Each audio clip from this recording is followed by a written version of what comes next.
If I could just ask for the people online to switch their microphones and videos off. If you're joining us online, please could you switch your microphones and videos off. Thank you so much. I'll just give you another 2 seconds to switch your microphones and videos off before we begin. All right. Good morning and welcome to SARA's Heritage Month webinar series. My name is Ben Mwasinga. No, I am not Rachna. Unfortunately, Rachna is not able to be physically here, so she will be presenting from home. I just am here physically to introduce the program and to give a disclaimer. My colleagues from the APM unit, Archaeology, Paleontology and Meteorites have a very exciting program for all of you today. And I'll now be handing over to Ms. Rachna Redelsdorf. And if I could just ask again, if you could switch your videos and microphones off so that we could have a smooth broadcast from our side. Okay, so for the program, there's a main session where each of us presents something that is kind of close to our heart or just that we're working with at the moment. Then it'll be about 10 minutes per person. And then after the main session, there will be a bit of time for discussions, questions, suggestions, recommendations, grievances, whatever.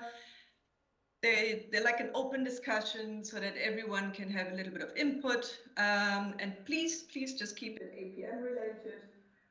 And then we're aiming to close the session by 11 o'clock. Okay. So now, before we start the main session, let us please listen to a virtual warm welcome from our CEO, Advocate Lungi Vargas. And Ben, can I please hand over to the boardroom to have the little video insert going? Thank you. I'm going to switch off my camera in the meantime, and I'll switch it back on after that.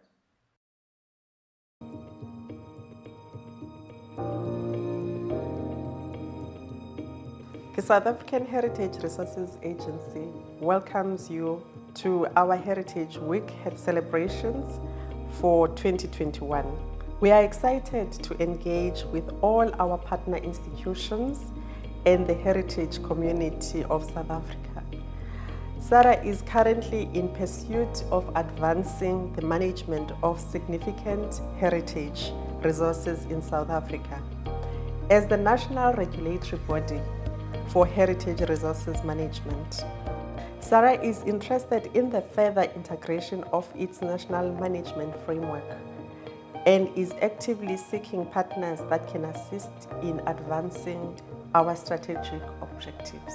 As the world continues to battle against COVID-19, the year 2021 has prompted a global rethink, not only on how to manage our daily lives, but also how to manage those heritage resources that we are mandated to protect. This has presented SARA with an opportunity to extend the invitation to other role players and interested parties to contribute on how this advancement in heritage conservation should unfold. The Heritage Week webinar series is a platform that will highlight the areas of mutual interest between SARA and our heritage community.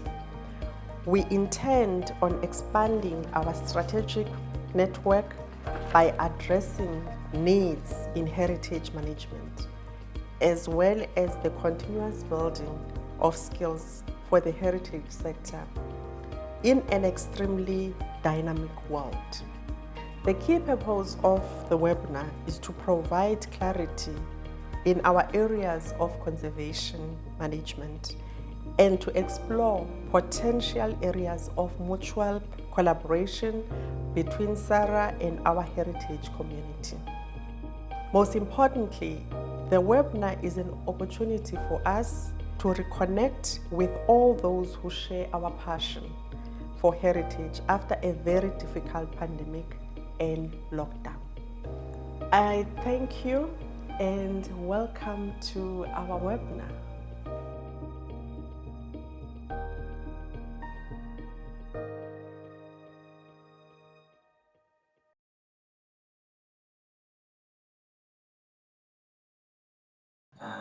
My name is Andrew Salmon. I am the grading officer within the Archaeology, Paleontology and Meteorites unit, and I'll be talking about the national grading of heritage resources. So, just one thing to mention, we grade archaeological and paleontological sites, but we're the Archaeology, Paleontology and Meteorites unit. But we have never graded or had the honor of grading a meteorite. So if anyone has a meteorite lying around, perhaps in your backyard, in your or on your farm, we'd love to hear from you. We'd love to grade it. We think there's a very good chance it will qualify to be a heritage resource of national significance or perhaps even of intergalactic significance. So please bring us your meteorites. All right, so I shall start now. Grading. So what is grading? Why are we even concerned with it? The whole reason why SARA has a grading mandate comes from Section 7 of the National Heritage Resources Act. And Section 7 then gives us a three-tier system of managing heritage resources. So grade 3 would be resources significant to a particular community. These would be quite local resources and they'd be administered by the relevant local municipality. Then grade 2 are resources that have significance on a provincial level, and they would be administered by the relevant provincial heritage resources authority, of which there are ones in every province. And then finally we get to what SARA works with, and these are the only resources that we manage, and they're the ones that have been graded and declared as Grade 1 National Heritage Resources. They've been officially recognized as being so exceptional that they have national significance. This beautiful rock painting site is in the Drakensberg. It's known as Game Pass, and it was graded as a Grade 1 National Heritage Site. Now you might say, well, the Drakensberg is just full of stunning rock painting sites. Why would you single this one out as having national significance? And it would be a good question. And the answer is because there's something unique about this site. In the history of Southern African rock art research, there was a lot of what was called gazing and guessing, just making up what people thought was the meaning of rock paintings. But then some decades ago, a few researchers associated with this site started getting the idea. Grading is all about significance, and significance is all about different values that contribute to make a place significant. These can be aesthetic values, they can be historical, research, socio-cultural, and the way they combine all contribute to significance. And if something passes a threshold where it's no longer just significant on a local level or on a provincial level, but that it's actually significant on a national level, then SARA becomes involved. It's very important to bear in mind that before any site can be declared a National Heritage Site, it must first be graded as such. So these two processes are relatively separate, and grading always comes before declaration.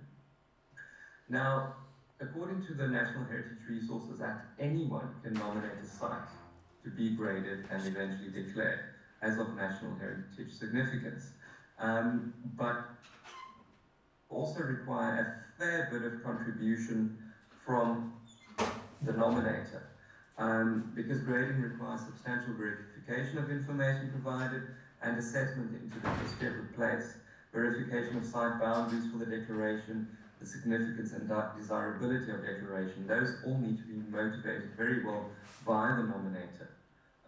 In order to grade a Grade 1 National Heritage Site, the elements and features that elevate the site to having national significance have to be clearly articulated. So sometimes we get submissions where we have to try and tease some kind of meaning and value out of what has been submitted, and that rarely works, or we often say things like that. We have to be able to see, it has to be able to explain very easily why something is of national heritage significance. Also really helps if sites are being actively managed, as here at Bushman's Kloof, rock painting sites. It seems as if we are very very keen on rock painting sites, and while that is true to a degree, it's just that we've recently been to the site, so we have very recent photographs. That's why I'm using it. These sites already have a management plan, which is very handy and really helps with grading and declaration. And any kind of visit to these sites is always accompanied by a trained guide. So we know that the conservation aspect of them is also being looked at. A different kind of site, here we are at a cave site, Wonderwerk Cave within the Northern Cape, very special, and some incredible paleontological and archaeological materials coming out of the site, also graded and declared as a National Heritage Site. Also, now, some other important things to bear in mind. One other important thing is that grading precedes declaration. I'd just like to have people understand that. And the process of grading a site can be time-consuming, often taking at least a year to complete. And then the declaration process can take at least that long as well. Now, just to get to the grading process, the nominator contacts the SARA Grading and Declarations Unit for guidance relating to the required information. The nominator or the applicant then completes and submits the relevant site nomination forms and additional documentation. The SARA Grading and Declarations Unit forwards the nomination to our unit, to SARA APM, and a site visit is then conducted by us.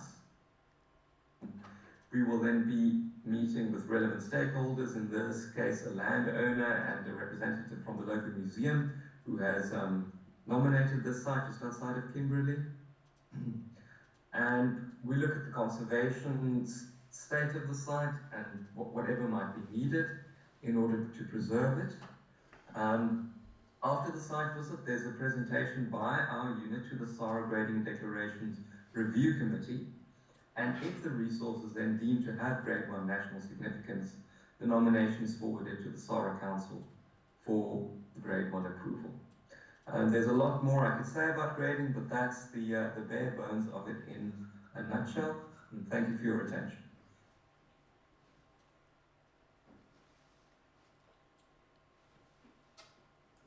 Thank you, Andrew. Yeah, any questions on that? We will take during the open discussion in the closing session.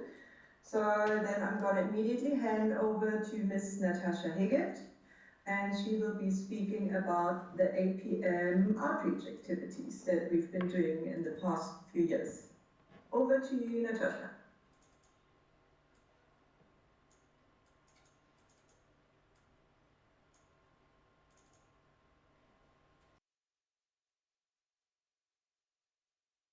Policies. However, we are striving to change this. In 2020, we managed to reach. Good day. My name is Natasha Higgett, and I am a Heritage Impact Officer in the Archaeology, Paleontology, and Meteorites unit at SARA. The APM unit constantly interacts with the public on permit and development applications. However, these often don't provide either party with a chance to really discuss issues or to effectively communicate APM procedures and policies. However, we are striving to change this.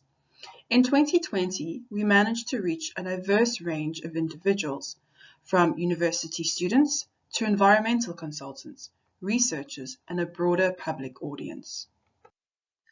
Connecting to the public and disseminating information about SARA and the responsibilities of the APM unit form part of Programme 3 of the Annual Performance Plan, with the aim to enhance and showcase diverse community participation in heritage-related engagements. The target for the organisation was 8 events or activities, of which APM unit contributed 4 of these. The 4 events that the unit was able to partake in was a virtual lecture with the Soplaki University students, a virtual workshop with the South African International Association for Impact Assessment, Mpumalanga branch, comprised of environmental assessment practitioners, a YouTube interview on the Bones and Stones YouTube channel, and participated in data collection for a PhD student from the Northwest University. The lecture for the Soplaki third-year Heritage Management students was planned just before lockdown was started in South Africa. Much like everyone, we had to very quickly adapt to Zoom or MS Teams and find a way to engage effectively with students and provide them with a suitable alternative to what we had originally planned. In the lecture that was eventually presented, I provided the students with an overview of the National Heritage Resources Act and how we implement the legislation, especially with regards to development applications. They had just been introduced to the concept of heritage impact assessments, and I wanted to highlight heritage consulting or heritage management as an alternative career path to the traditional academic or museum careers. While not as fancy as conducting experiments in a lab or research in the field, heritage consulting and heritage management encapsulates a chance to engage with heritage on a different level, how to respond to the heritage of South Africa, and how to manage it. Now, the students still had assignments to complete, and I provided 2 scenarios to choose from where they had to write their own heritage impact assessments on hypothetical development applications. Here they got the opportunity to put into practice all the theory they had just been exposed to, and to understand that consulting is not as simple as it seems. When I was a student, the heritage consulting industry was still building itself up, and we did not have the tools that we have today. Getting students involved and educated about these alternative career paths is essential to creating a resilient heritage industry in South Africa. My colleague Nokakanya Kumalu and I presented at the South African International Association for Impact Assessment Mpumalanga Branch Heritage Workshop. Here we got the chance to engage with environmental assessment practitioners, or EAPs, on the development application process.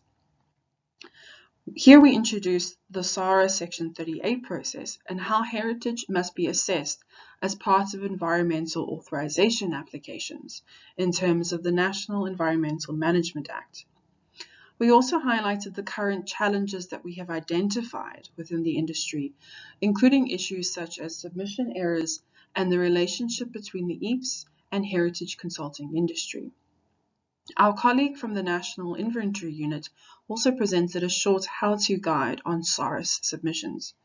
We look forward to engaging further with IAISA and perhaps with the Environmental Assessment Practitioners Professional Association of South Africa, or IPASA.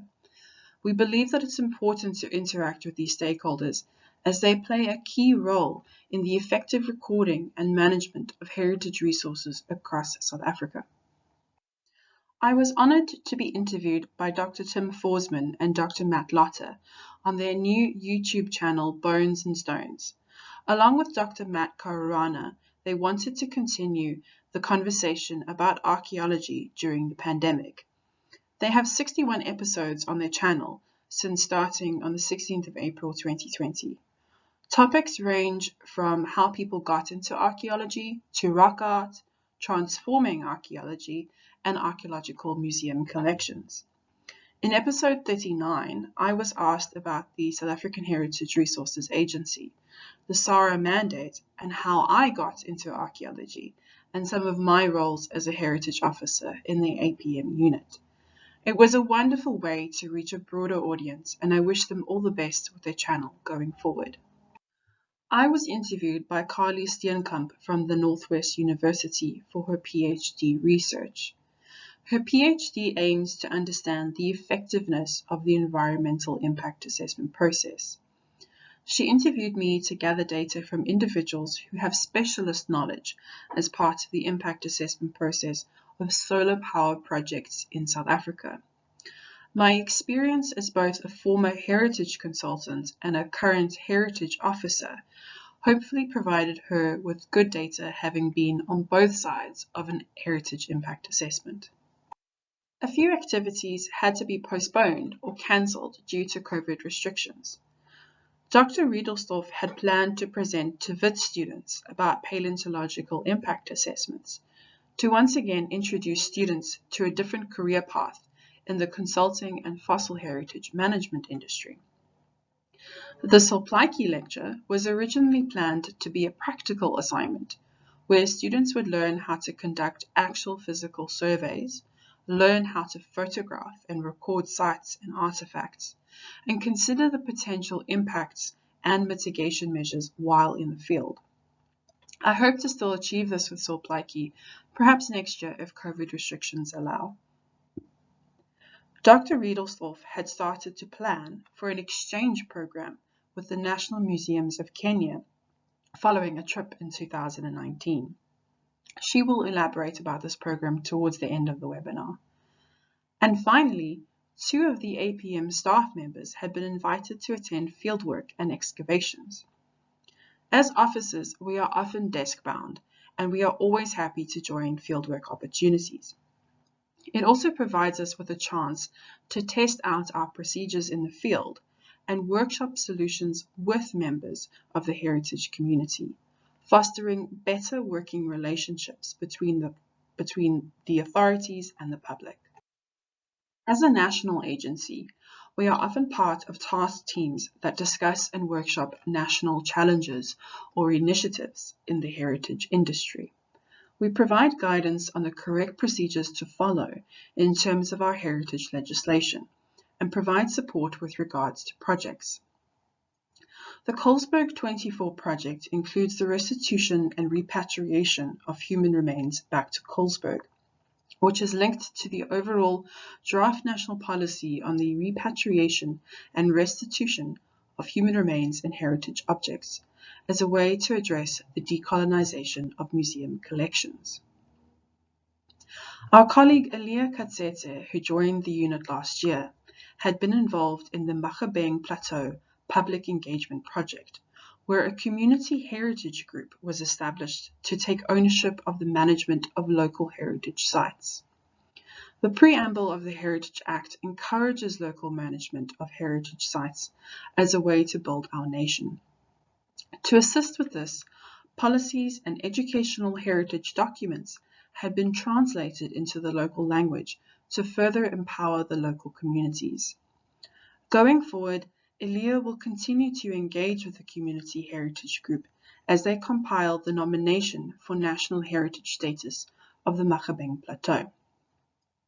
The unit also has representatives on the Cradle of Human Culture Steering Committee and the Heritage Western Cape APM Committee. While COVID restrictions will continue to shape the way we engage with the public, it will not deter us from building new relationships and strengthening old ones. We have been fortunate to provide information to a cultural academics and field school program, which hopes to create educational paleoscience tourism itineraries that incorporate active research sites. This type of education and marketing can help boost visitor numbers to heritage sites that are often dependent on the income from entrance fees and can help drive heritage tourism in South Africa. Once again, we've been able to provide lectures for Solplaiki University students, but also to master's programs at Northwest University and the University of Pretoria, and an honours program at Wits. This year, I was interviewed by a master's student from the Northwest University to collect data as part of her thesis, and I wish her the best. In future, we hope to participate in fieldwork and field schools, should COVID restrictions allow, and to host additional workshops for stakeholders on challenges with procedures or issues in the industry, and to introduce archaeology and paleontology to high school students, and to engage with the youth via an APM-focused social media campaign. The APM unit looks forward to interacting with the public, and please contact us if you wish to include us in any of your programs.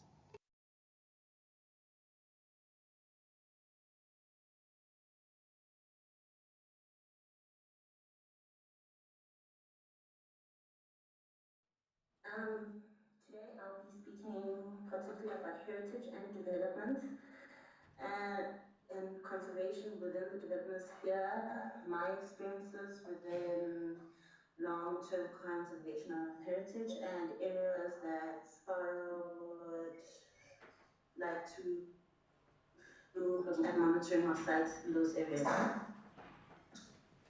When I speak about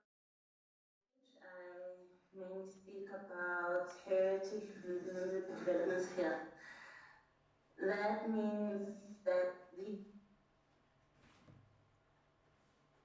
the sites that have been where development has been approved.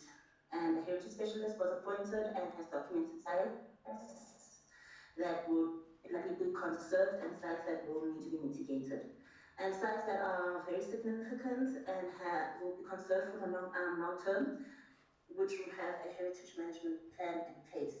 And the plan will also stipulate conservation measures, monitoring measures, and also measures in place for if the layout changes for development.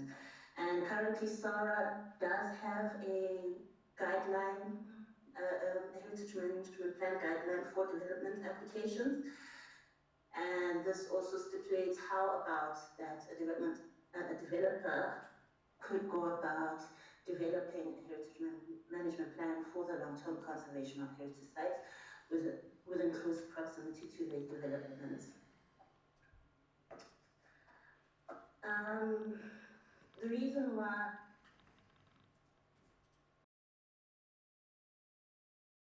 and conservation of sites in the development sphere could be regularly checking of sites by developers or the construction managers so that any activity that is going on close to the site is not negatively affecting heritage sites.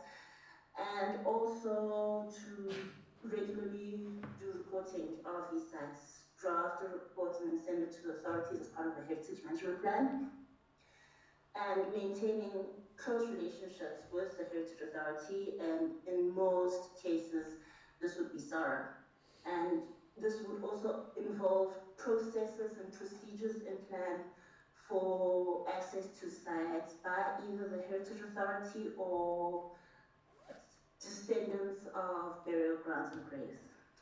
This is why this should be part of a plan that you put in place that will make it easier as a developer and also easier for the authority to keep track of any heritage sites that are in development areas.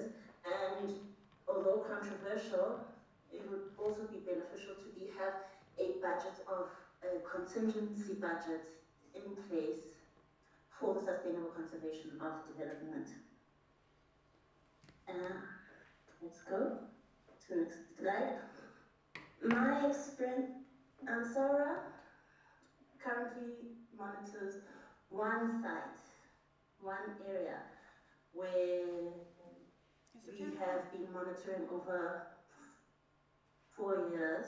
This is heritage sites located within a mine riot area.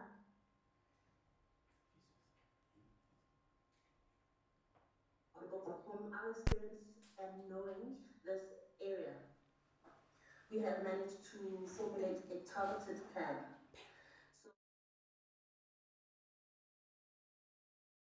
So, and the Department of Environmental Affairs. There was an allowance for quarterly visits by heritage specialists, and these reports by the heritage specialists is also forwarded to SARA. And then the HMP had protection measures for preventative protection of sites and preventative measures for any damage that may occur.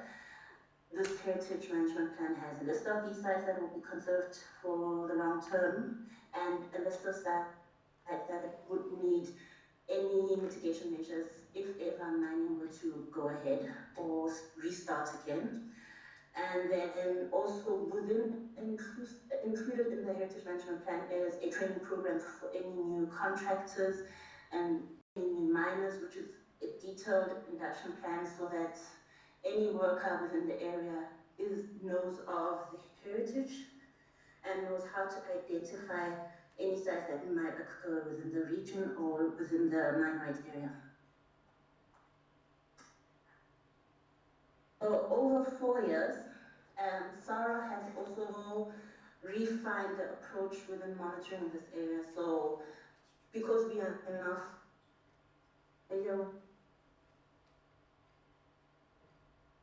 targeted monitoring plan of sites close to any activities that regularly occur in the mine.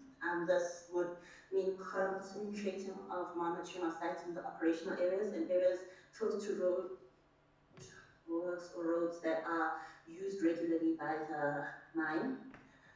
We also look at sites vulnerable to erosion so that they could also be part of a plan for mitigation, and sites that would likely be indirectly impacted by coal, dust, and other contaminants, and sites that have existing permits or mitigation measures. So we look at permit conditions and how these sites are holding up against the permits that have already been issued. And then one aspect is that there's one site, very significant, where one site, I think, no, let me credit myself, there's 2 sites that we have issued permits for and we've been monitoring, but mostly we've been looking at other interventions that require close monitoring, like the placement of fence poles. Initially, there were fence poles were plastic, but the baboons in the area loved those fence poles. They would play around them and then they'd lift them out, which would also be an indirect impact to sites. And then one of our recommendations was then put more sturdy fence posts that demarcate sites. And another was looking at sites that were previously impacted on by the mine's waste rock dump, which had collapsed due to heavy rainfall. And some of the material was removed with permit application, and as part of monitoring procedures in the heritage management plan, we had in places that the heritage specialist monitors, and we look at the effects of our interventions over the long period of time and whether they hold up to what was presented as part of the motivation for the permit application. And over 3 years, you've noticed that there has been a positive change, and the Salt Spring site has started recovering in terms of vegetation and it's functioning as a spring site again. One of the many barriers that comes about for long-term management on SARA's part is that there's not a lot of budget to carry out long-term monitoring because it involves SARA going out to sites, which is budget for travel. And as a government agency in these trying times at SARA, there's very limited budget for it. But there is an ever-increasing need for regularly monitoring other areas in the country where there's significant sites located within development. And this might not be only mining, but especially in rural areas, because increasing pressure for development in the rural areas, and there's now increasing pressure to find ways to conserve sites, especially very significant sites, within close proximity to developing areas where a lot of the people want and have expressed diverse economic and job opportunities that would involve either high-paying jobs like proposed working in the service industry for that comes along with increased development, as well as tourism opportunities that would come about with the long-term conservation of heritage sites. And therefore there's an increased pressure on SARA to then start looking at areas where we look at long-term conservation on protecting these highly significant sites for our future generations and as a means, as an alternative economy in rural areas. And this would also point out areas like Manhabeng, where Sarah is looking to working with the local community for tourism aspects, but also that the local community has expressed a diverse interest with the new incoming development that's occurring. And one of the challenges we face in closing with long-term conservation for Sarah is having budget to increase conservation efforts, and also that there's no clear pathway. Sarah is stuck with looking at PROWORK and local authorities. If there were local authorities, it would have been easier for such conservation efforts to happen on a regular basis. But now it now falls on Sarah to do this work, and it also falls on Sarah to look for budget to carry out this work. But it's work that needs to be done. This work ensures that Sarah monitors that people adhere to permit conditions, and that Sarah monitors that the heritage management plans that we recommend for the approval of development applications is carried out permanently, whilst the life of the project still works, that the developer is actually carrying out such mitigation measures, and also that it increases the presence of Sarah in local areas and local communities, and it helps to promote heritage management by local communities if they see that there's a value for conservation of their own heritage. And this also fulfills one of Sarah's mandates to conserve heritage for future generations. In closing, I think it's a beneficial way to go forward. And thank you very much for listening to my presentation.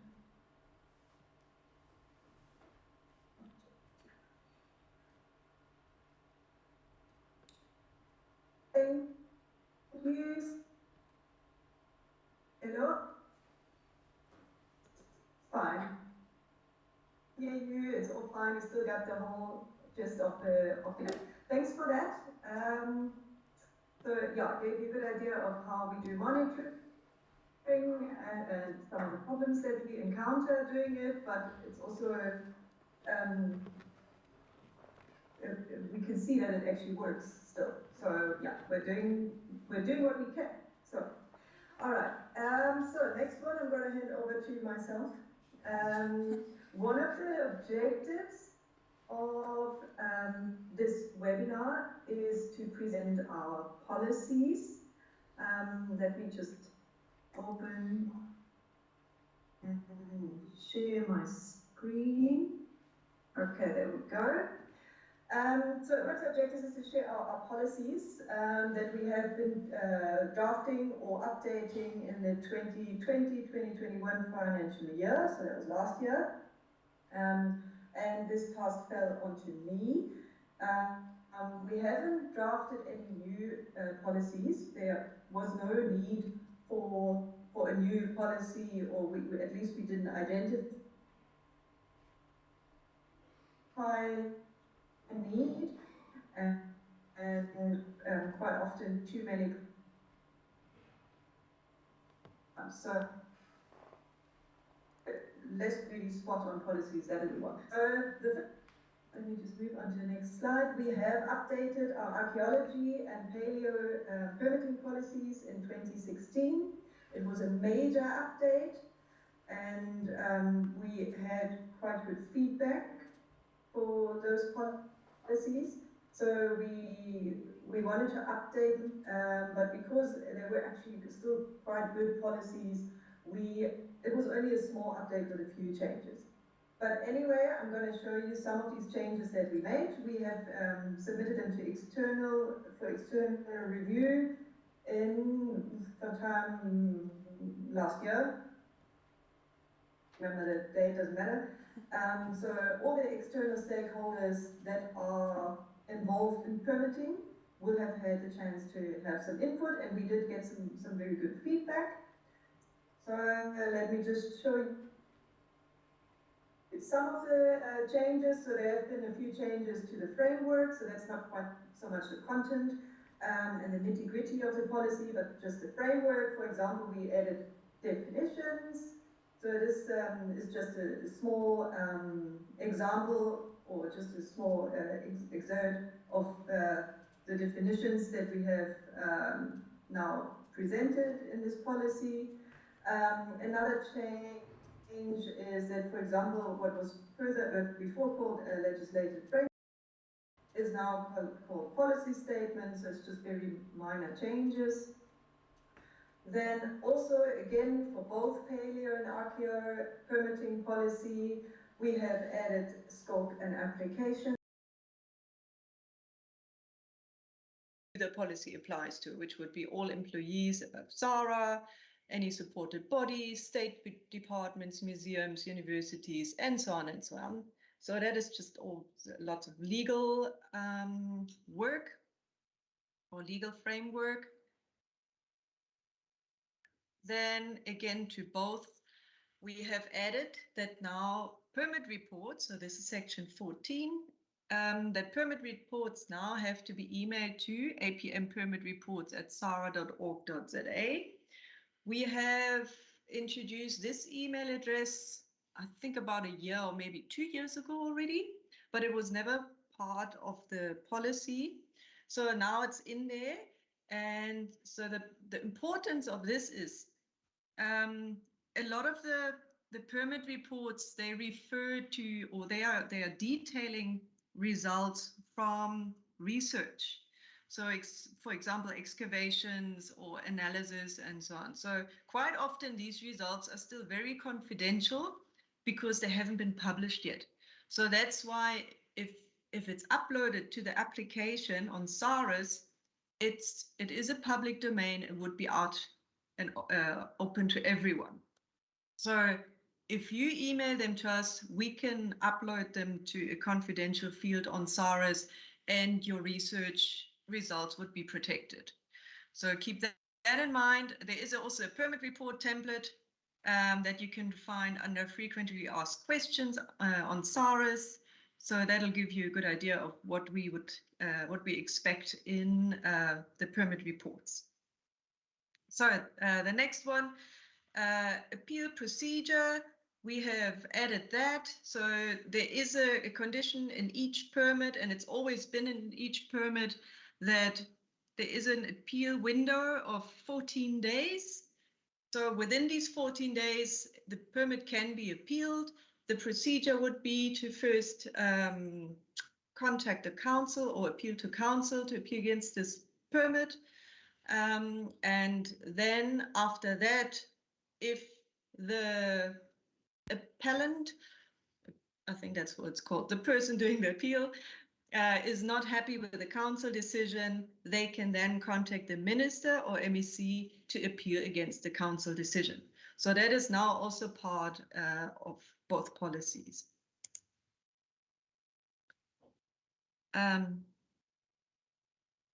Sorry, okay, now.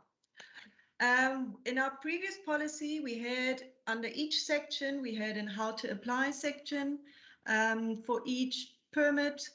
We now have taken that out of the body of the policy and appended it to it, made an annexure, so you can find it now at the end of each policy, which we find makes the whole policy a little bit more manageable.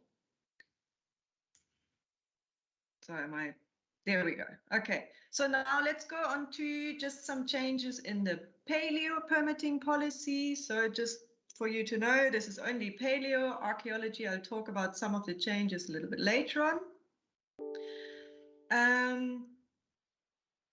So we had some feedback here.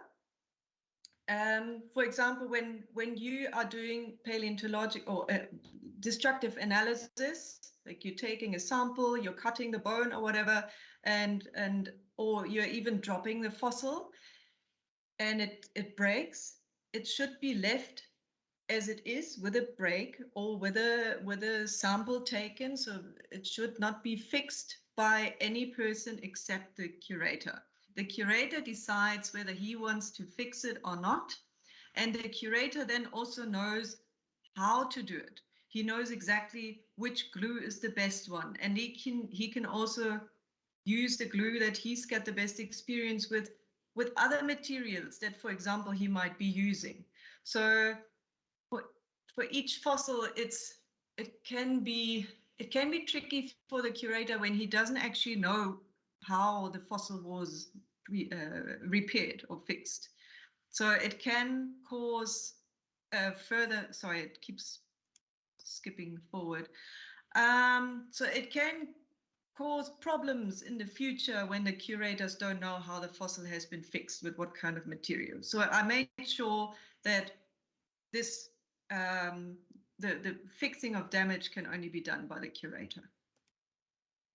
Okay, so the next one, just a very small change. When you're recording your sampling or your excavations or whatever, we just added that photogrammic documentation can be made, as well as photographs, drawing, and 3D scans. It's become pretty much standard procedure by now. So that's just added to 11, the guidelines for permits of destructive sampling and analysis, but it also applies to excavations.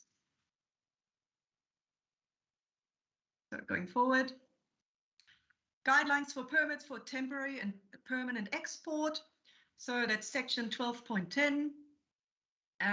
If there are very, very significant heritage objects, let me now just call it a paleontological heritage object.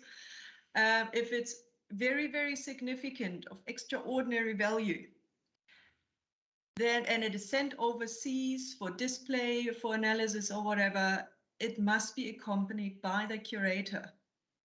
And we also, for that application, we would like to see a copy of the loan agreement between the institutions, just so that we know, have any security arrangements been made? Where is it being stored in the meantime? What does the display look like? Is it protected properly? And so on. So we want to know a little bit more when it's a very significant specimen. So yeah, and that also refers to Annexure 4 at the end of the policies for export permits, that we want to see a letter of consent by the receiving institutions. So previously we asked for a letter by the accessioning institution, but now we also need to know that the receiving institution, where the material is going to, that they also have certain things in place, like security arrangements, display, storage, the whole thing. So we're gonna ask for a letter of consent by the receiving institutions now also for the permit application. Okay, I don't know why it keeps skipping forward, but I just skip back every time. So, okay, so another little change that we made, not every museum has a curator, so it rather has a collections manager. So just a small change in our standards of curation. We have added now that a collections manager can also be taking care of or curating the materials that come to the museum after excavations. Okay, now towards some changes that we made in the archaeological permitting policy. There is now a section in number 10, guidelines for permits for destructive sampling and analysis. We have now added that the sampling of human remains may require a social consultation process, and the proof of this consultation process must be submitted with the application. So this social consultation process, it could be emails to the relevant stakeholders, the family, the community, newspapers. There are all kinds of, I don't have the whole list on me right now, but you can always ask us and we can refer you to the relevant list, or we can guide you and advise you with it. But note that for heritage, for human remains, for sampling of such, there is a social consultation process now required.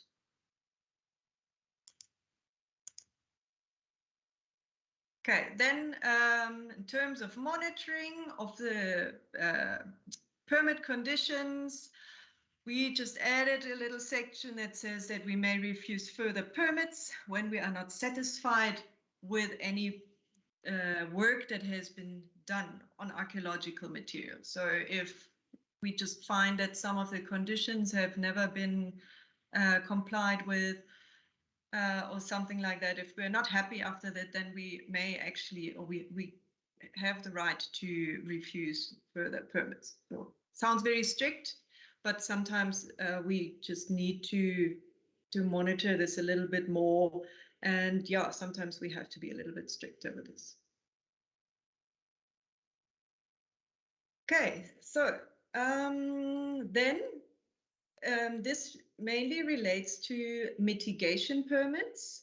So mitigation permits are some kind of rescue excavation permits, often related to developments when archaeological heritage resource is at risk of being destroyed or damaged by a development.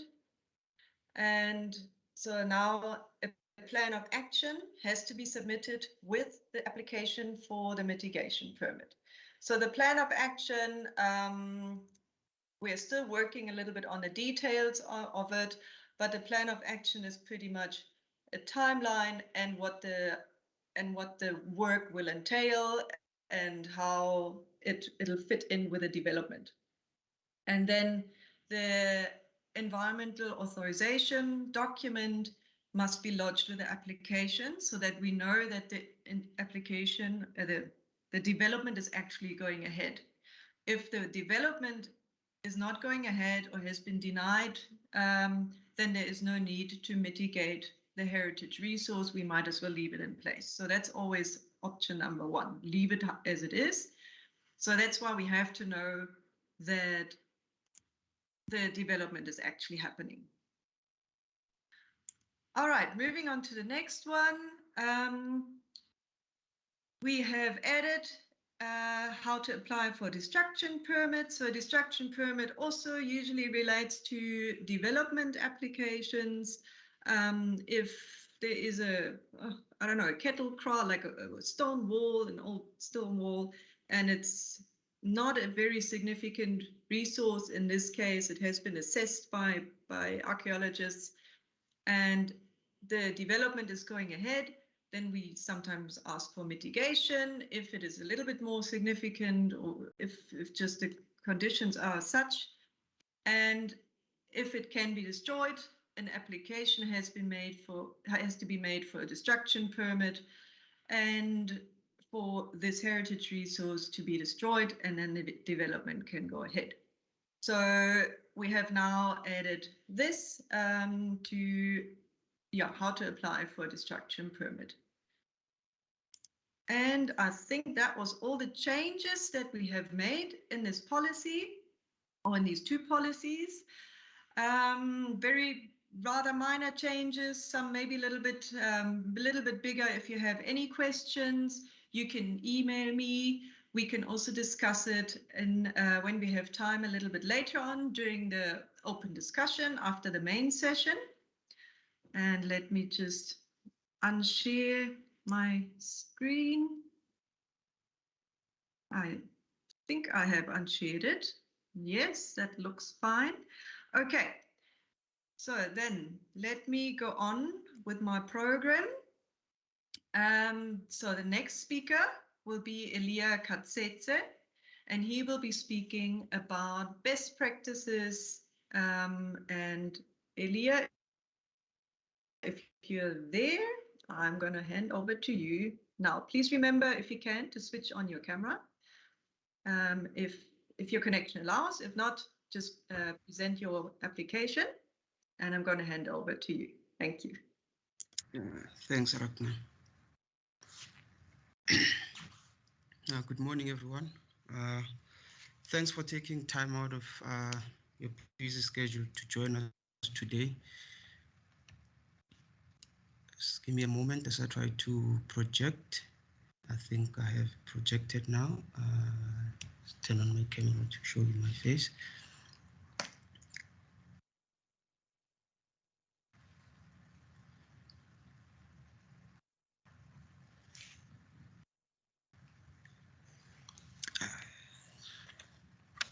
Thanks, Ragnar. My name is Elia Dumisani Katsete, and I'm the Archaeology Permitting Officer. I think in about a couple of weeks, it will be a year since I've joined SARA, but it certainly doesn't feel like it's been a year since I've been here. It feels like I just recently joined, maybe a week or yesterday, all because of the range of the work that goes through, that we see and we process, different sorts of work that you guys do out there, and a lot of good work as well. It certainly gives an indication of the good work that is being done out there in terms of the promotion of archaeology and archaeological research in our country, and it also augurs well for the integrity of our discipline. And that is essentially where permitting comes in.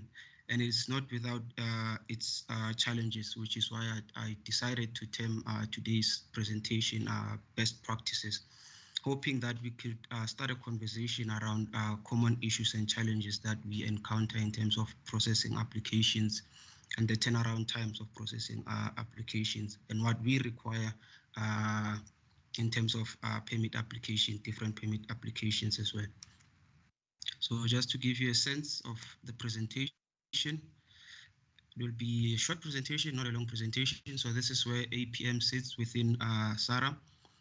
So an outline of the presentation, we'll be looking at common things, basic things that relate to permitting, permit application fees, mitigation applications, export permits, methodology, and issues around what constitute a compliant and an uncompliant application, and what this means in terms of the turnaround time of processing of permits.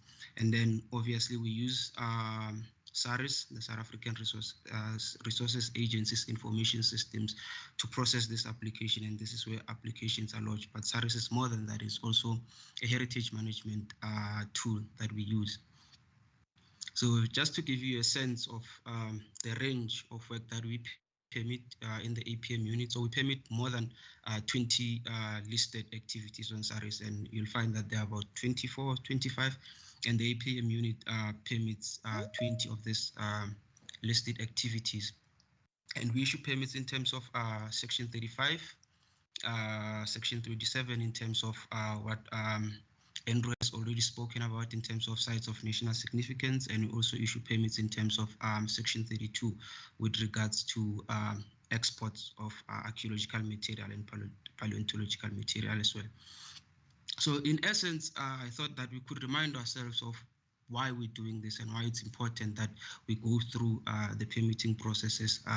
As I've said, that this augurs well and it speaks to the integrity of our practice in terms of professionalism and standards of good practice. And for this, as Ragnar has already taken you through the recent changes in the policies that we've made. So for this, we have policies and regulatory framework that guide how we do the work that we do. We process your permits.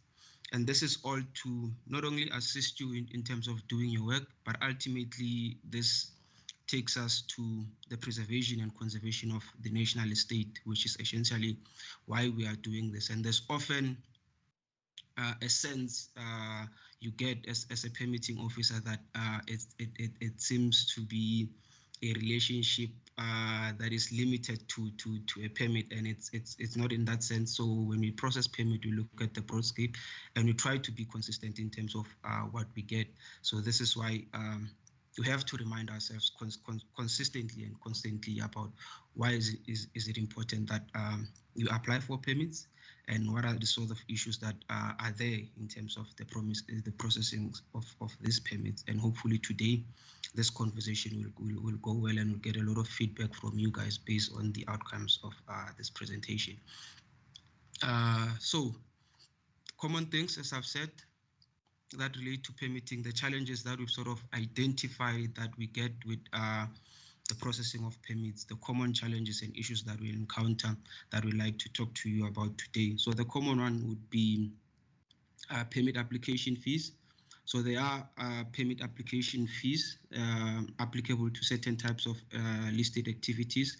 So export permits are free. We don't require a permit application fee for export permits in terms of Section 32. And then for every other activity, we do require a research permit application fee of 150 and 350 for mitigation permits. And we also require a fee of 500 rands for filming permits. And the other thing, as Ragnar has touched on just now, that for mitigation permit applications, we often, or we require that the project is actually given is approved, or it has an environmental authorization, and this should accompany the application. So this means that we don't have to mitigate unnecessarily or do a cosmetic mitigation for a project that may or may not happen.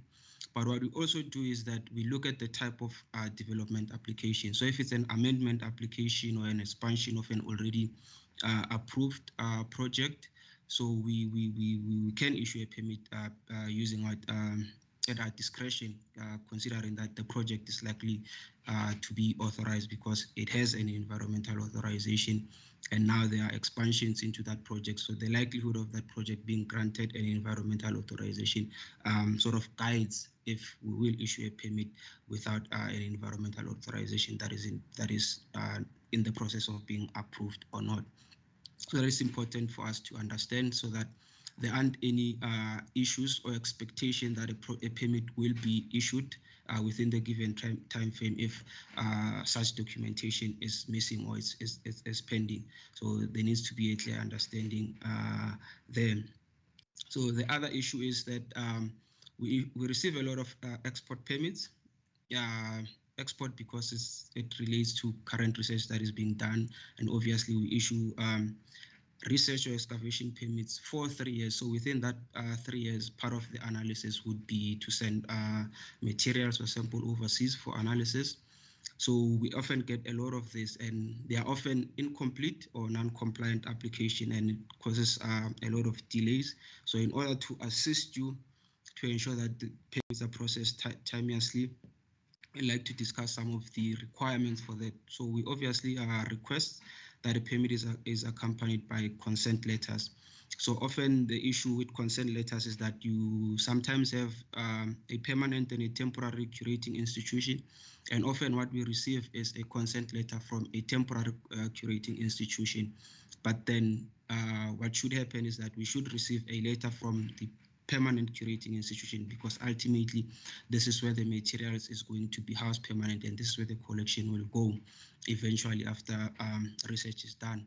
So the permanent curating institution needs to have a sense and knowledge of what work has been done on this material when they receive it, and they need to give consent on the type of research that is going to be done on this material. So it needs to be clear in that regard that if you are applying for an export permit and you temporarily have this material in, say, your university department, and when you apply for this, you issue us with a consent letter from your university department or museum, we will require that you can attach both, one from the temporary and one from the permanent institution. But what we require in this regard is a consent letter from the permanent curating institution, because ultimately this is where the collection will go.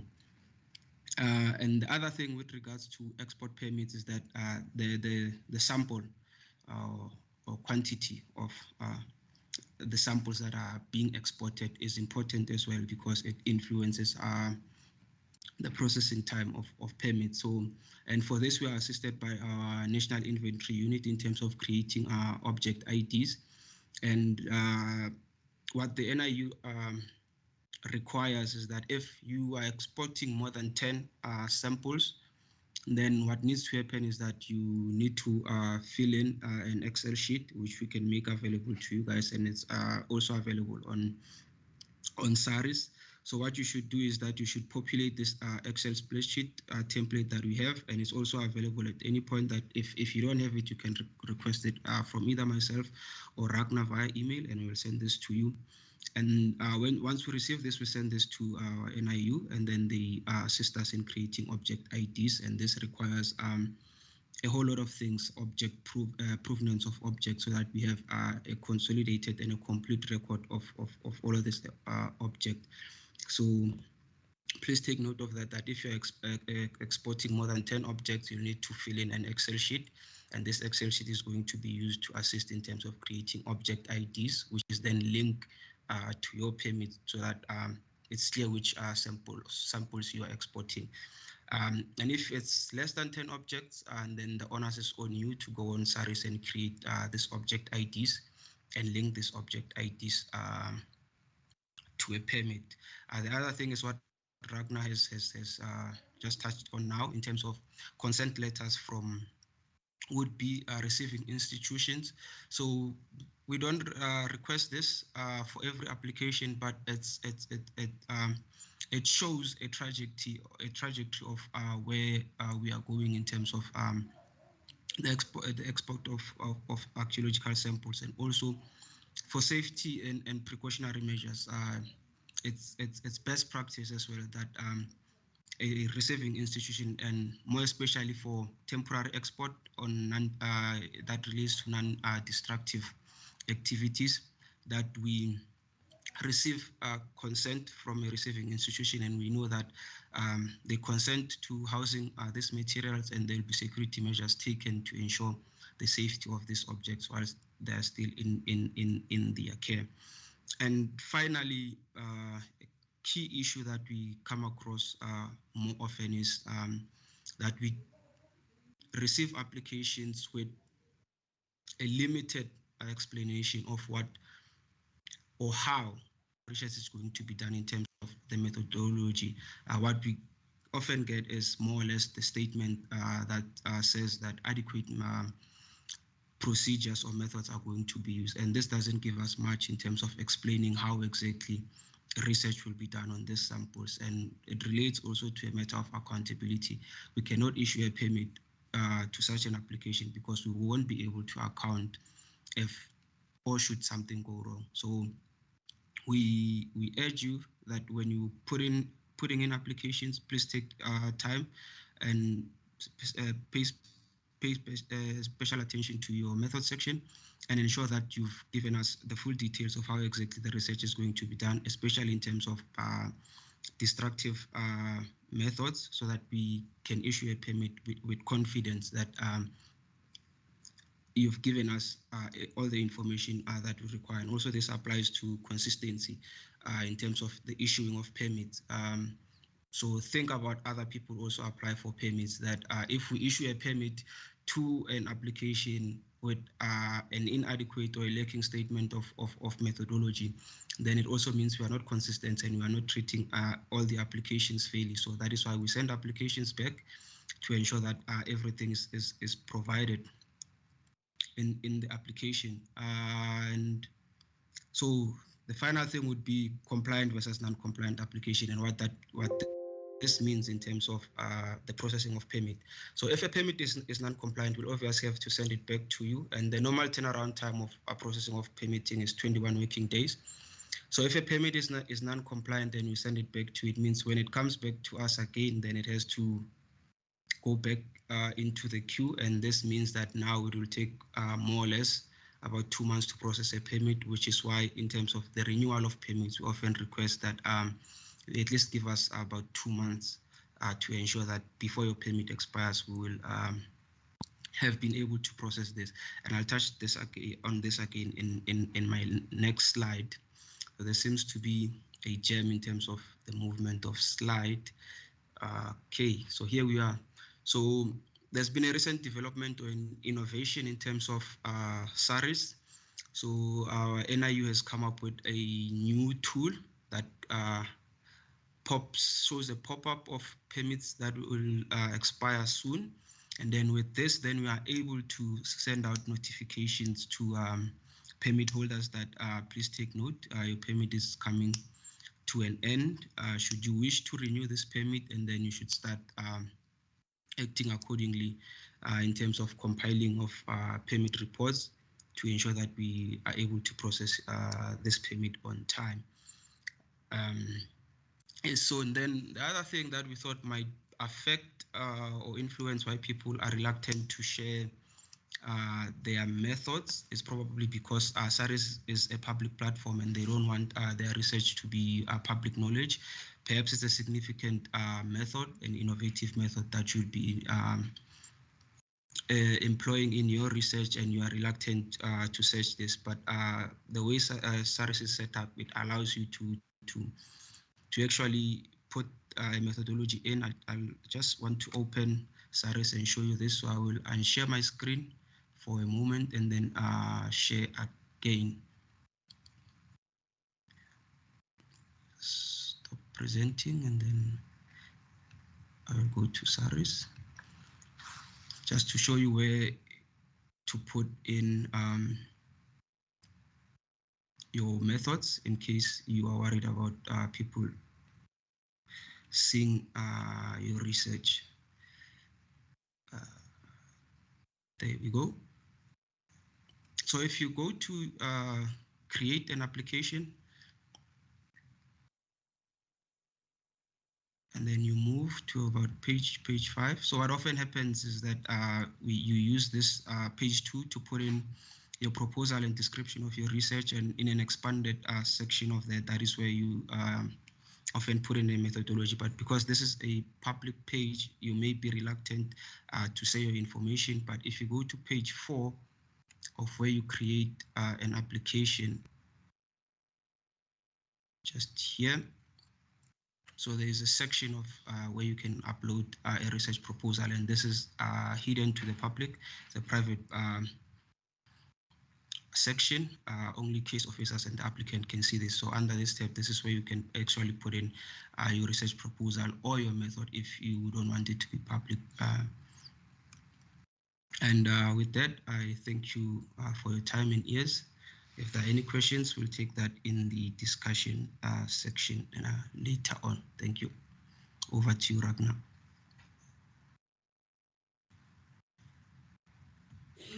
Thank you, Elia. Yeah, thanks for that presentation. So keep in mind that SARIS is a public domain, so some of your work, if you don't want it to be out there, upload it under the the private section. Okay.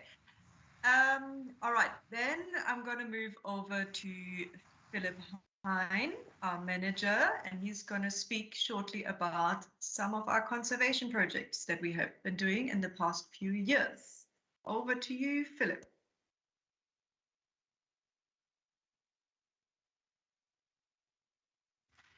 Philip, you're muted. Please unmute yourself. Okay. Thank you so much. Thank you, Ragnar. And Elia needs to unshare his screen, I think.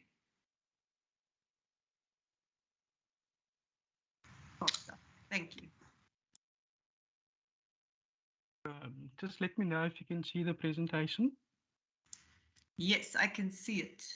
Okay. I'm going to go to a slideshow. Awesome. Right. Thank you so much for the opportunity to give this presentation today, and thank you to Ragnar for being the program director. I must say that I'm very thankful to be here today. COVID almost took me out completely. So yeah, so very grateful to be still to be giving this presentation. So today I'm going to be talking about some of our conservation projects that we've done in the past, and some of the projects that we hope to be doing in the future. So the next slide. So just in terms of the key concepts, so when I talk about the conservation projects that we're busy doing, I'm mainly talking about the presentations or the conservation projects related to formally protected sites. So those are the sites that are nationally declared. And the reason why we do the conservation project is it's really about the presentation of our protected resources. And that's part of Section 44 of our National Heritage Resources Act. So we mandated when we declare informally protected site that we need to look after that particular site. as well as to coordinate and promote the presentation and the use of places of cultural significance and heritage resources which form part of the national estate, which we are responsible for the public enjoyment, education, research, and tourism. So we need to promote these three things. We need to promote public enjoyment, education, research, and tourism. So that's very important, and that's one of the reasons why we need to be doing these conservation projects. So some of my earlier colleagues, spoke about, how we and the reasons and sort of the legacy issues in terms of why we end up doing some of the conservation work. In many cases, past excavations resulted in, either sites being damaged or not poorly managed. So the current approach that we're doing is that we need to promote responsible research so that we don't deal with conservation issues 20 years down the line, which often happens. So in many cases, in many of our sites, we're dealing with these legacy issues at this stage. And it's very difficult to secure funding, especially for sites that were excavated in the 1950s or the 60s or the 70s, where excavation methods and collection methods were not up to standard. So that's very important. Conservation is not just about physical intervention. It's also to ensure that management authorities must ensure that guides are trained for sites that are open to the public, so that the information that is being disseminated is correct. That's very important. And another aspect is the development of interpretive centers and exhibitions. The slide that I've got there at the bottom, that's the interpretation center at Mapungubwe. And that's obviously very important. So if visitors go to the site, they can learn more about the history of Mapungubwe or whichever site they visit. If we look at our declared APM sites, and I've included this slide just to show you how many sites that we've got, archaeological, paleontological, and meteorite sites. Andrew spoke earlier about we are called the Archaeology, Paleontology, and Meteorites unit, but we don't actually have any meteorites declared at this particular stage. That is correct. So we've got about 26 declared national sites for APM. And if you see the cluster in Pretoria, Johannesburg, that's mostly the cradle of humankind sites. So they form the bulk of our declared sites.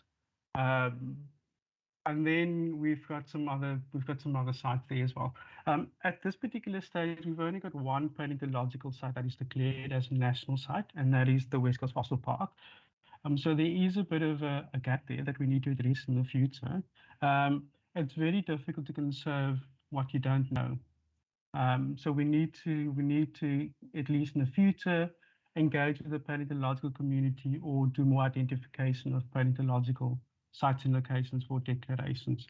I've included the slide there at the bottom, that chart, just to indicate the types of sites in the national inventory. As you can see, most of the sites as part of our inventory is actually archaeological at 56%. And that's mainly identified through the impact assessment process.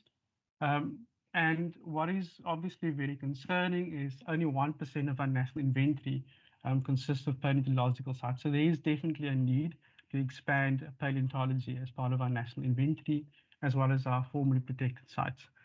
Now, this particular slide only indicates sites that are formally protected and not sites that are graded. We do have a number of sites that are graded as grade 1, but not yet declared. But I can always talk about those sites at a later stage.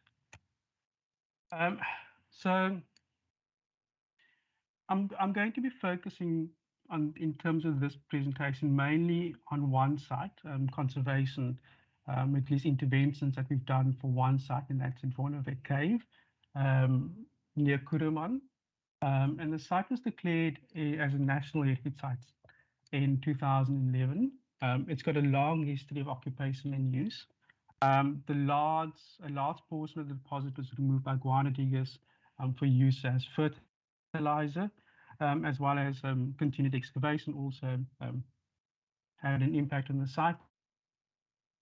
And the purpose of the conservation work that we did at the site was to enhance visitor safety, accessibility, and also to provide the public with an opportunity to experience an archaeological excavation and ongoing excavation.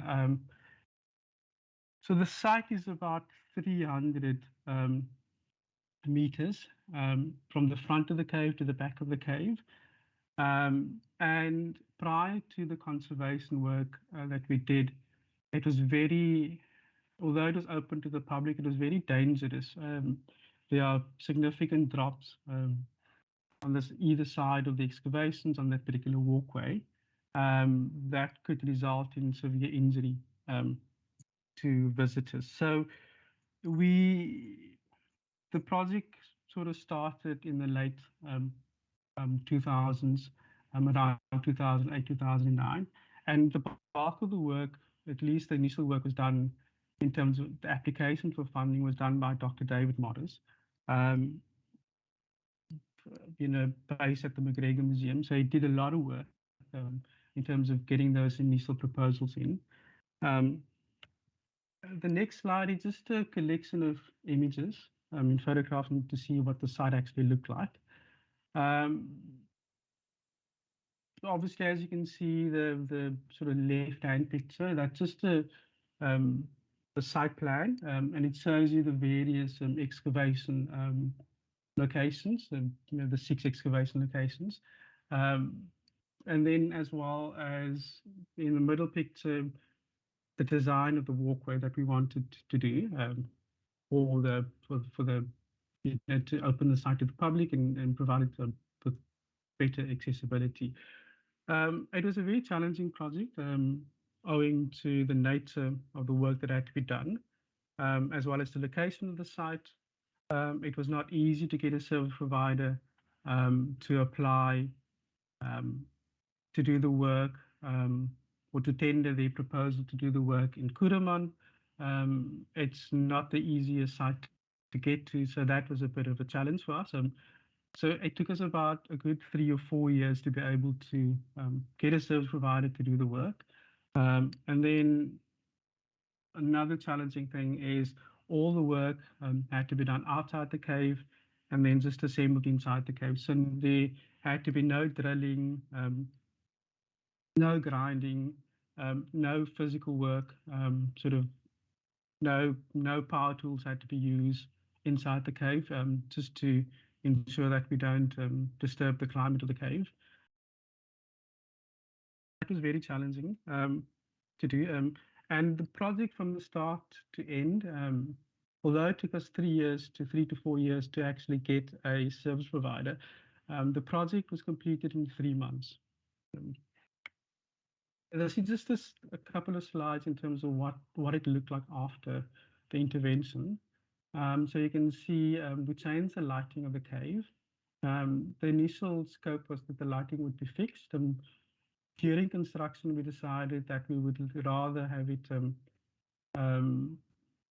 not fixed, just so the excavation team can also move around the lighting whenever they're on site and need to do their work. And it actually worked out better that way.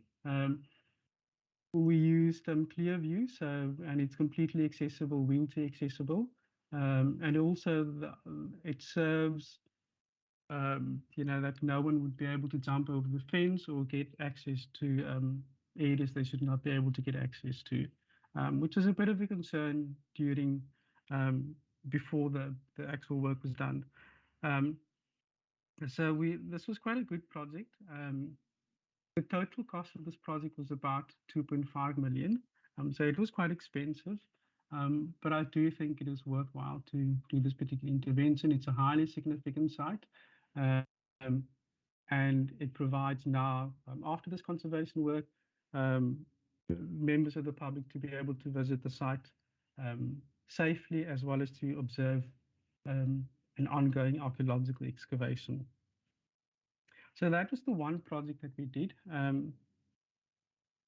I'm going to move over to a slide on a project that we would like to complete within the next couple of months, and that is for Marquis of Roxalta. So this is a provincial heritage site, so it's not a national site. So the management authority is actually not SAR at this particular stage. We are not the permitting authority. The permitting authority is Heritage Western Cape. However, SARA and its predecessor, the National Monuments Council, do have a long history with the site and did previous work, conservation work at the site during the mid to late 90s. As you can see, the site is located near the Kierboomstrand in the Southern Cape, and it's a highly significant Holocene site with probably the largest shell midden ever identified in the world, about 10 meters in depth. So it is a very, very important site. Just to give you a bit of background, the site was excavated between the 1930s, throughout towards to the 1950s. And those excavations removed a large quantity of deposit, causing the remaining deposit to be prone to erosion. The National Monuments Council and Genetic and Dr. Genetic obtained funding, donor funding to stabilize the deposits in the mid to late 90s. You can see from the pictures, the black and white picture there, that is just a photograph of the work that was done by Dr. Genetic and her team. You can see some of the geotextiles that they used just to cover the deposits and to stabilize it. Since that particular time, obviously, more work is required, as you can see from the various pictures on the right hand of this particular slide, the 3 pictures. So the boardwalk would need to be sanded down or replaced. The deposit would need to be stabilized, and there's some bit of erosion happening at this stage. So we're hoping that we will be able to finalize this particular project within the next few months. We'll be using, and it's hoped that we'll be using local sign blocks to stabilize the deposit, and that will obviously result in long-term conservation for the site. The biggest problem with the geotextile, obviously, it is prone to erosion. So we would need to replace that at least every 20 years or so, depending on the climate and the environment. So it is very important that whatever intervention that we use now, that we use something that will result in a more long-term process. What are our challenges and solutions? I think there's a critical lack of funding in the heritage sector to undertake conservation projects at this particular stage. So that is an issue that we need to address. We're mostly dependent on government funding through either capital works projects or the extended public works programs. And the main purpose of these projects is to provide local work, to work for job creation for locals. Obviously, we require funding specific that would be specific for conservation work beyond just the government funding at this particular stage. We often deal with legacy issues, so poor, inappropriate excavation methods that were used in the past. And that's a big challenge for us. Many of our national sites were poorly excavated, and so we would really need to guard against that going into the future. So what are some of the solutions? So we need greater investigation into public-private partnerships. So we will need to get the public and the private sector more involved in conservation projects, especially for our heritage sites.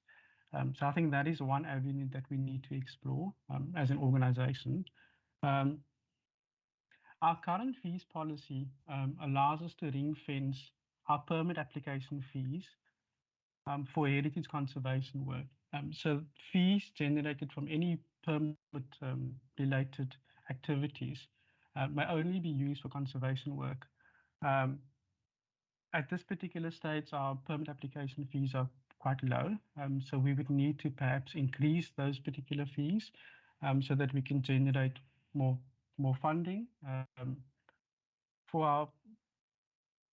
our conservation work, and then we can use that money for any related activities. We would also need to, one other option would be to retain a refundable deposit on our permit application fees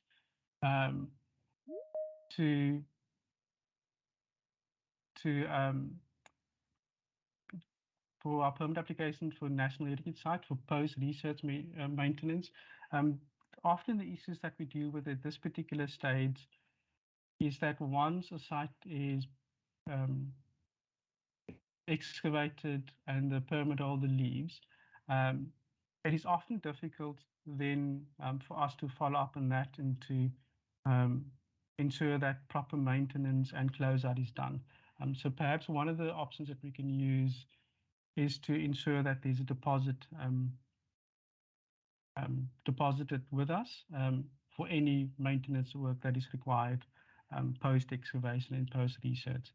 But that's something that we can workshop with the community. But it's certainly something that I feel that we can implement going into the future. Thank you. That is my presentation.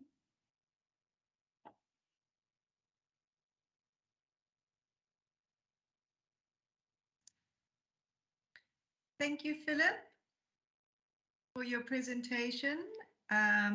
We're also very glad that you're still with us. And yeah, time flies when you're having fun, hey? I can see the time is moving a little bit faster than we expected. That is due to probably some technical issues in the beginning, but it's also because we at APM are known to enjoy a good chat, so we are quite talkative. Okay, so we have one more presentation by Sikilelo Ngacha. And while he is talking, and if you want to, you can already start typing some questions into the chat for the open discussion. But we will also allow you to speak. So you don't only have to type questions, but if you feel like it, we will accept some questions via the chat. Seeing that it's already almost 11 o'clock, yeah, we will be a little bit over time, but we will try to keep it as short as possible. Yeah, the discussion, it might only be a 5-minute discussion, but let's just see how it goes. And for now, I'm going to hand over to Sikilelo. He'll speak about his experience in heritage management. As I mentioned before, he's got a contract position with SARA. He's been in APM for 2 or 3 years now already. So yeah, almost a permanent member. Okay, Sikilelo, over to you.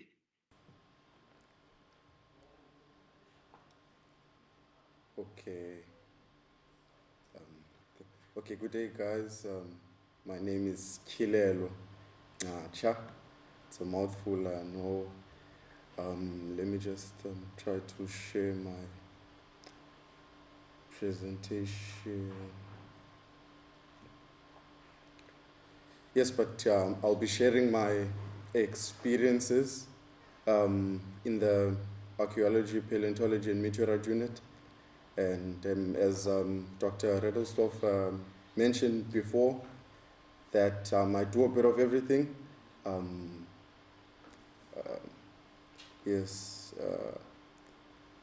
I do a bit of everything. I assist in everything from your administration to impact assessment, development applications, and the site visits, and even the permitting side.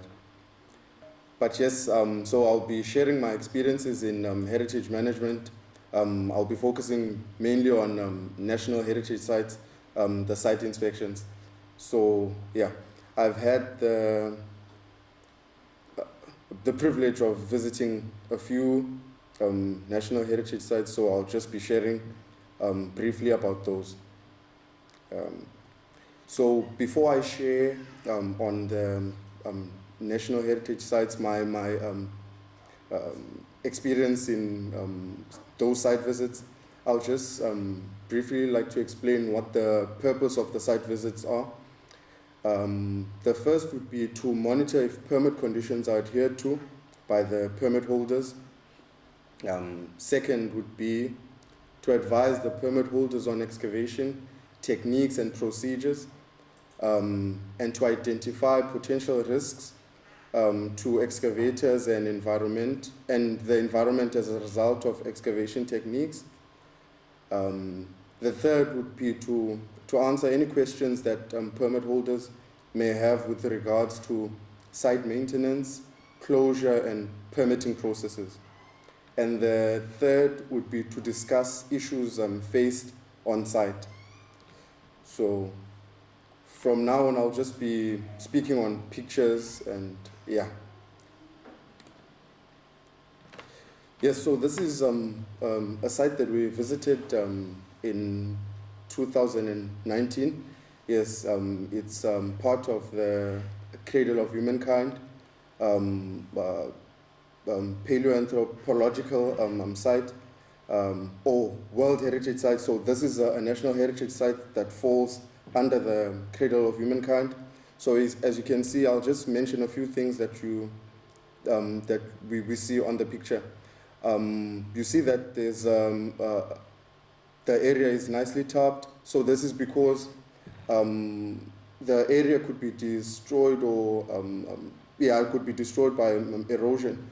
So it has to be nicely covered in a season where no excavations are taking place.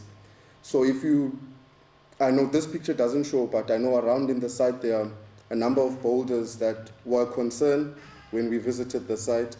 So when we go to the site or visit the site to engage with the permit holder, usually things like that which are would be dangerous for the people on the site, those things are discussed, and future studies that could result from the excavations on the site.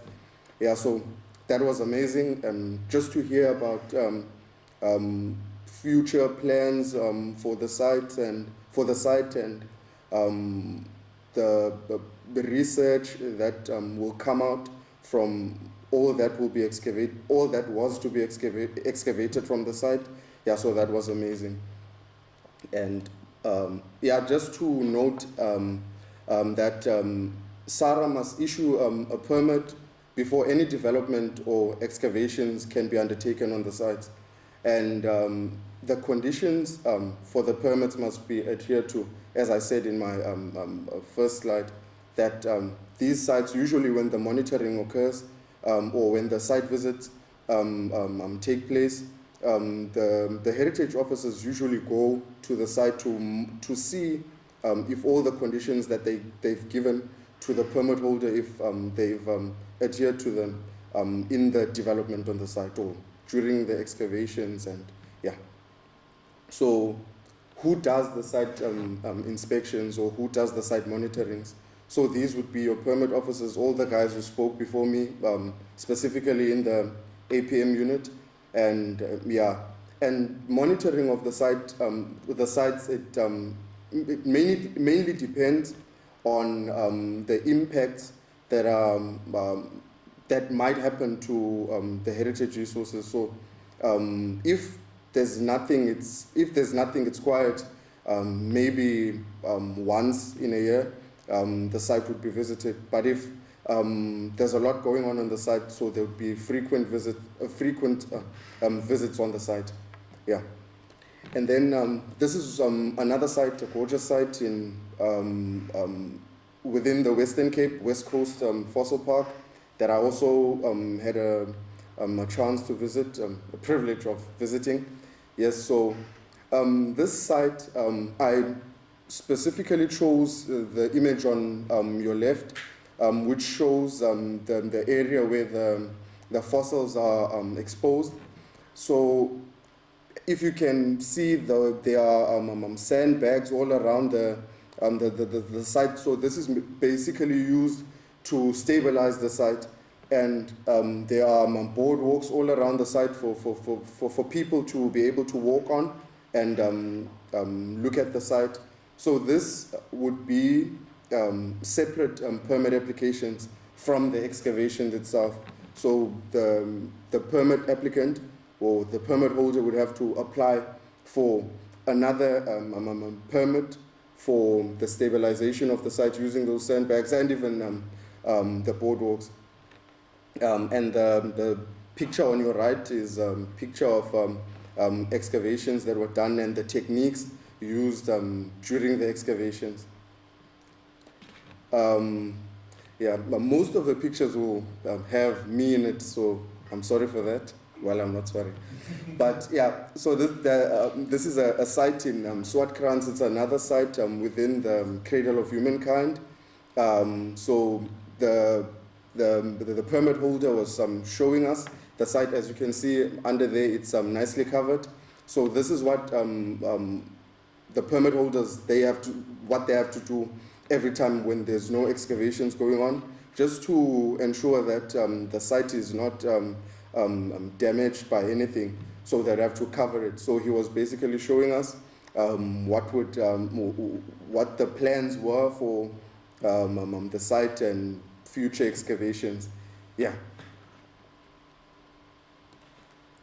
So this is another site, a renowned site in way up there. It's Mapungubwe National Park and a World Heritage Site. So it's a World Heritage Site, and as you can see on your left-hand side, one of our heritage officers walking to the hill over there. So yeah, so that's one of the sites that is known, that has a beautiful story to tell about our history and South Africa and the African continent at large. And then the second picture is the open excavations at, or the open excavation at Mapungubwe, pretty close to the hill. And there you can see one of our heritage officers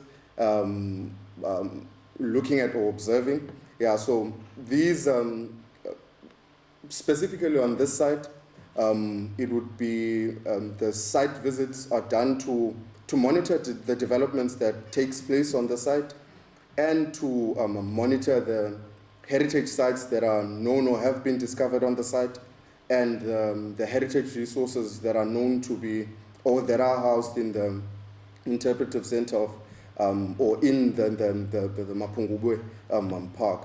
So the SARA Apm unit would assist with within the management of the park with providing ways in which they can manage the heritage resources found on the park. So yeah, I promise to be very short, and yeah, this is my last slide.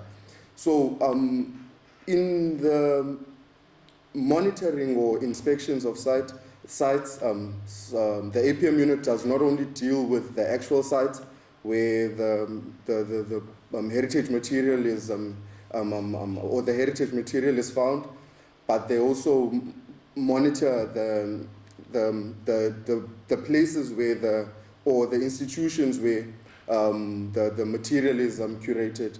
So this is the Evolutionary Studies Institute. It's at Wits. So some of the excavated fossils from the Cradle of Humankind are housed at or are kept at this institution. So we can see on the left-hand side, it's a lady working on the brochure that was found. I think Malapa, if I'm not mistaken, it's a site in the Cradle of Humankind. And then we can see two, on your right-hand side, two pictures that shows where the fossils are kept and yeah, the records and how everything is just kept.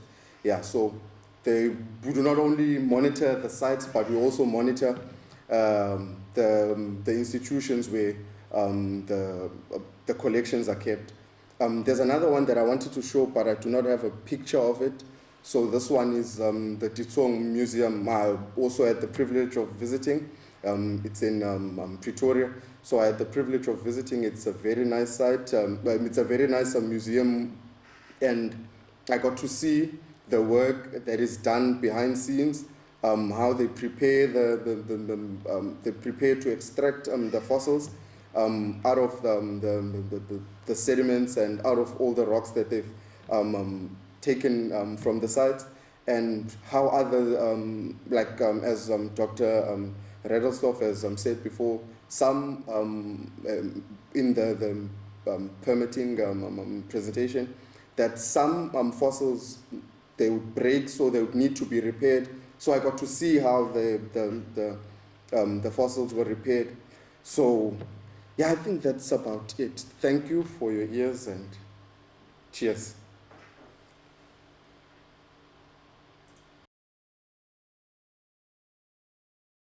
Since we are a state entity, or state as such fall under state entity and state department rules, my first question is, do state entities as such require permits and collecting permits, especially when it comes to the work that we do? Is we go out, we do mapping in all of these strange areas in South Africa, and sometimes you come across a fossil, and maybe it's a fossil that's on a slope that you actually do need to collect in order to conserve.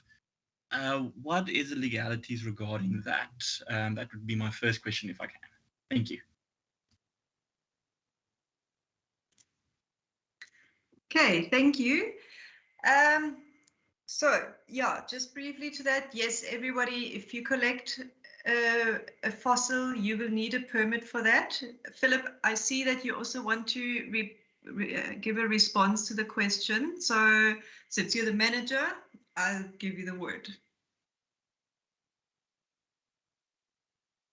Thank you, Ragnar, and thank you, Louis, for your question. This is something that actually came up about 2 months ago already. My understanding is, understanding from legal advice that I received, is that for collection of fossils, even if you're a state entity, you do require a permit. That was the counsel that I received. But I think we are more than happy to take this discussion further and meet with the Council of Geoscience to discuss this matter. Because I understand in terms of your legislation, collection of paleontology is one of your core functions. At least you mandated in terms of your legislation to perform that particular function. For non-invasive work, no, you don't require a permit, but you do require, obviously, landowner permission to access properties. But non-invasive work, no, you don't require a permit. Thank you very, very much for that.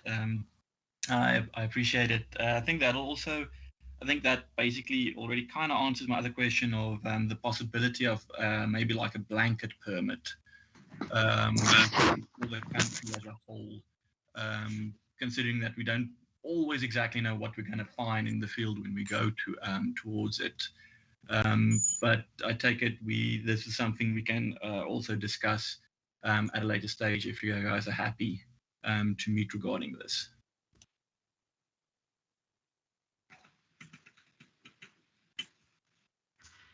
Yeah, Philip, I don't know if you want to add to that, but yeah, I agree. We've had discussions about blanket permits with quite a few institutions, so let's discuss this offline. We have to speak to the legal unit about this. And yeah, Philip, if you don't have anything to add.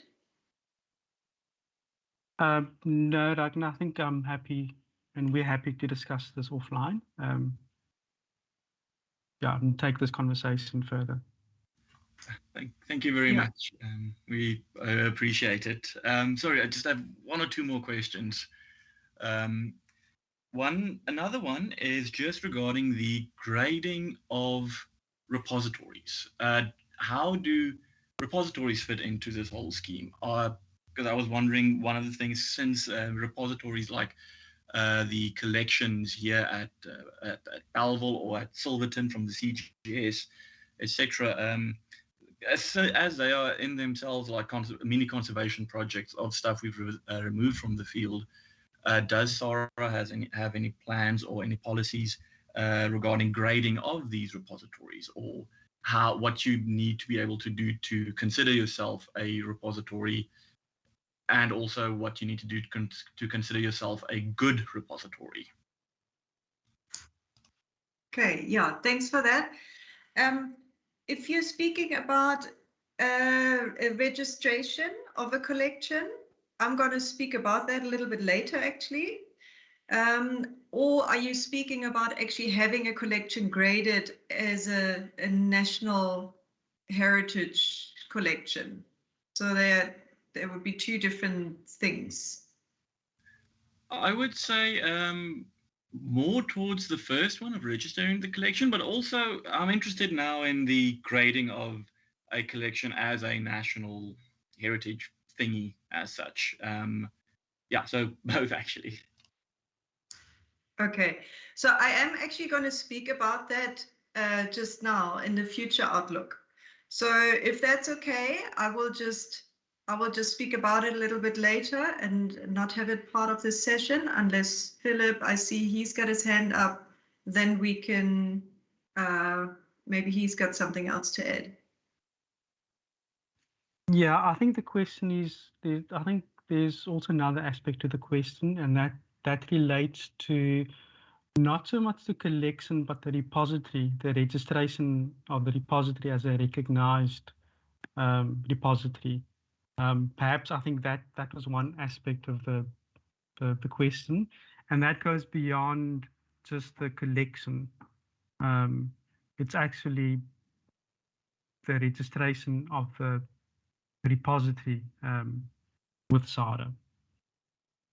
Perhaps I think I'm just inferring from the question that was asked. Yes, that's 100% correct. Yeah, I don't know if Ragnar is going to touch on that during her session, but that is something, that is a conversation that we've had throughout this year. But it's something that we're looking of writing regulations and a policy and guidelines for the registration of recognized repositories in terms of Section 3.5 of our legislation. Yeah, thanks, Philip. So yeah, as we've already started on that, maybe I can discuss it here very quickly. So we are planning to open the collections registration process again. So the process used to be open for 2 years. I think it was just after the NHI got implemented. So there was a 2-year window when people could register their collections. And so we want to reopen it now because technology is much further. A lot of people might have missed the window. There has been a lot of changes in who the repositories and collections, or mainly repositories, are, who they are curated by, or if they have changed hands or whatever. So it is not repositories, it's mainly collections. So there have been a lot of changes, and we are planning to reopen this process, but we have to write some regulations on it first. So as soon as we are done with these regulations, we can reopen the process, and then all stakeholders will have a chance to now also use online technologies, emails, and so on, to re-register the process, which will now be much less onerous than it used to be a long time ago, 20 years ago or longer. So yeah, I hope that sorted out your questions. I have a few more hands. I'm not sure. I think I think Robin Humphreys is the next hand that I saw going up. So Robin, if you would like to ask your question now, please. Hello, everyone. Thanks for the wonderful presentation. I learned so much. I just had a question about community engagement. I noticed that you made some changes and that people have to sort of apply for the human remains work. And you would help them if there was, if they needed assistance with who to contact. And I just wanted to know what the process was in terms, do you have also have a database of interested parties, or how the community engagement works? That was my question. I'm going to hand over to Philip again, since he conveniently has his hand up. Okay, thank you. Yes, let me take a stab at answering this question. So we don't, at this particular stage, we don't have a list of stakeholders or a complete or detailed list of conservation bodies registered with SADA. You know, the legislation do allow people to register as a conservation body. We don't have that at this particular stage, or a complete list, and that is something that we need to work towards. So if we do get applications, and if we do get, I mean, we would know who to contact in terms of consultation or inform regarding any particular process that we follow. For any conservation body or group that's interested in a specific aspect of heritage. We don't have at this particular stage. In terms of the policy, in terms of guidelines, in terms of how social consultation process would need to undertake, we obviously would need to elaborate that section of the policy a little bit more in detail, just to give the applicant also a better understanding of how they need to undertake the social consultation process and what that would entail. Yeah, but that's something that we can certainly discuss going forward in the future. Thank you so much. Thanks, everyone. Thank you, Philip. The next hand, I see there's a question in the chat, but first there was a hand up by Heidi Weldon. Is that still up, Heidi? Hi, Rachna. Thank you. Yes, thank you so much. I just wanted to respond to Louis' question about grading of repositories and collections within repositories. I'm happy, rather than to go into everything here, just in the interest of time, I'll put my email in the chat, and then if he can drop me an email and I can send him all the necessary information. Thank you. Thank you very, very much for that. That would be very helpful. Thank you, Heidi. Okay, so there is a question on the chat. There is a SG 5.1 document online, which was last updated June 2003 for curatorial considerations for repositories. Is this valid or is it being revised? As far as I know, it is not currently in the process of revision. So until it is revised, it is still valid. Maybe Philip has more information on that, but this is what I am aware of at this stage. Thank you, Ragnar. So that particular policy only speaks to considerations when you're managing a specific collection at a repository. What would need to happen is that particular policy would need to be expanded to allow for museums or any curation institution to register with SADA as a recognized repository. So that policy would need to be expanded, and also we would need to perhaps either expand the policy or rewrite that policy in some form of draft regulation. It's not, that policy is still valid at this particular stage, but it is quite outdated and it does require revision at some stage. But I do believe that it's best to redraft that policy in either regulations, expand it to include the guidelines on how repositories can register with SADA, and then also include curation issues.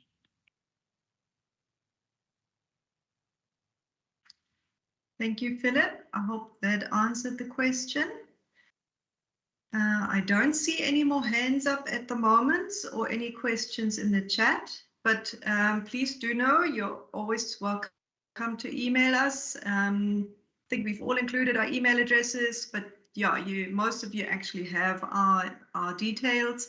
So please feel free to contact us at any time. We're happy to discuss things. We're happy to, within reason and within legal limits, we are always trying to solve any issues that come up and solve any questions. Okay, Natasha is keeping me in time. Well done, Natasha. Okay, let us move on. I'm just going to give a very, very, very quick future outlook for APM. And that is then the end of the session. There'll just be a little video insert by our executive afterwards, but just a very, very short future outlook for APM. So I've already mentioned the reopening of the collection registration process, so I'm not going into that again. Then I also mentioned that we're busy redrafting guidelines for the curation of archaeological and paleontological repositories. As Sikulelo has already presented, APM is trying to monitor sites as much as possible, but also not just sites, but also repositories that are being monitored, and we need to make sure that the material collected is well curated and so on. So that's why we also focus a little bit on collections management. Then very quickly, the next one, we also want to identify significant collections that are worthy of national status. So just as a few examples, in the past, I think it was last year, or it was 2 years ago, someone mentioned a collection by the work and memoirs of Philip Tobias, who worked a lot in the cradle. So for example, this would be a collection worthy of national status to be declared. Then there are, for example, the works by the rock art researcher Edward Eastwood, the Bleak and Lloyd collection at UCT. It has been digitized by UCT in 2005. So there are all kinds of collections. It doesn't have to be fossil material or archaeological material. It could also be the works of a person who has done a considerate contribution towards the field of archaeology and paleontology and meteorites, obviously. So then the permit fees will be increased at some stage. That, as Philip mentioned, the permit fees, even though they'll be increased, all the work, all the money, what we will raise during this increase will go back into conservation works of sites. So it is not being absorbed somewhere. It actually goes to sites, and people can apply for some of these funds that will then go towards the conservation of sites. So that's good news. And then just as a last thing, as one of my colleagues mentioned, I think it was Natasha, I started a project in 2019. I wanted to have some kind of exchange program together with the National Museums of Kenya, which was supposed to help technical staff to learn from each other. So it would be technical staff from the National Museums of Kenya coming to museums in South Africa to get trained, and vice versa, allow staff from South Africa to go to Kenya to learn some of their excavation or preparation techniques or curation or whatever, any kind of technical exchange. And I was at the EAAPP meeting, the meeting of the East African Association for Paleo and Paleoanthropology in Nairobi in 2019, and had a very good chat with everyone there. And we were very excited to get this off the ground, and we're trying to apply for funds. But in the middle of applying for funds, the whole pandemic happened, and sending staff between Kenya and South Africa didn't seem to be a very good idea at that time. But I'm hoping to get this going again. I know at some stage this pandemic will come to maybe not an end, but it will normalize a little bit more, so that we may be able to start this process again. So some of the museums in South Africa had already gotten emails from me. That was back in beginning of 2020 maybe, to indicate if they have staff, if they'd be interested in joining this program. And so I will start the process again now this year, or maybe next year, seeing that it's already end of September. And yeah, maybe we'll hope we can get this off the ground. That'd be very nice. I'm hoping to go to the EAAPP meeting, the next one, which will be in Tanzania in 2022, next year. So yeah, I hope I can get this international collaboration going, and we're also hoping for other international collaborations. So if there's anything that you are aware of, any outreach we can do, please email us. Sorry, I'm keeping this very short now. We're very long over time. So yeah, in general, there are a few very exciting years ahead of us. We've got a lot of plans. Everything sounds quite exciting. Let's just hope that we all stay well and all stay healthy, and this pandemic doesn't get us down on our knees. So as a last item in our session, please stay for the virtual thank you and closing remarks by our executive, Mama Komoreng and Nkasi Sawana. And please, again, remember to complete the survey, and feel free to join as many sessions during this week as you can. As I mentioned before, the MUTCH unit is speaking this afternoon. And there will also be a strategic coordination session happening on Thursday morning, 10 o'clock until 1 o'clock, where also all the units contribute a little bit, and we will be appealing to the stakeholders for ideas of how to help us protect heritage. So if possible, join that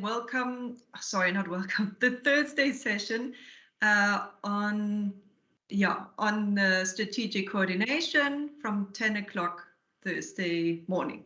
Okay, so last thing, I'm going to hand over to Komi, our executive, for the final, for some final words and some closing. Hi, Ragnar. There we go. Ragnar. What's happening? Yes. It's Ben. I just want to ask everyone to switch on their mics. If everyone could just switch on their microphones, please switch on your mics. If everyone can switch their microphones on, not off, on. Please switch your microphones on. And can we give a big round of applause to the APM unit for an amazing webinar?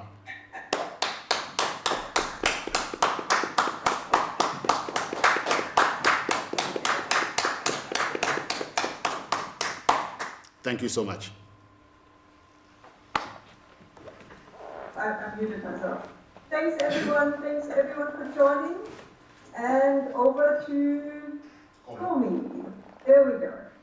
Dear colleagues, we are here in this session and we have invited you as the partners in Heritage Resources Management.